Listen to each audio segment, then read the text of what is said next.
ઘટના તો હવે સાહેબ અમે જોયા નથી, પણ મારા ઘર આગળથી જે ગાડી ઓવર સ્પીડમાં નીકળી ને ત્યાં આગળ મને ખબર પડી લાલની ફાર્મની બાજુમાંથી. ત્યાં મારા ઘરવાળાને બધા એવું કહ્યું કે આ ગાડીવાળો કોઈકની એક્સિડન્ટ થશે, ગમે તે થશે.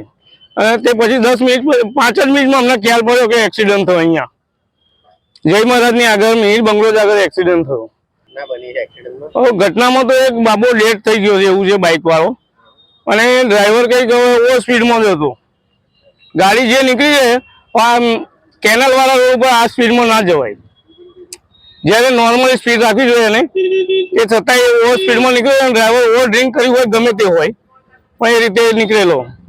108 આવ્યો જ્યારે હું અહીંયા જ આવી ગયેલો. મારા ઘરે ખબર પડી કે આગળ એક્સિડન્ટ થયો છે મિહિર બંગલોઝ આગળ. તેથી કરીને હું અહીંયા જોવા આવતા તો અહીંયા બાબાની એક એક્સિડન્ટ બાઇક વાળા સાથે થયેલો. હવે ગાડીવાળો ડ્રાઈવર કોણ હતો એ શું જોયો નથી અમે, બરાબર, પણ ગાડી ભાગીને મૂકીને ભાગી ગયો છે ડ્રાઈવર.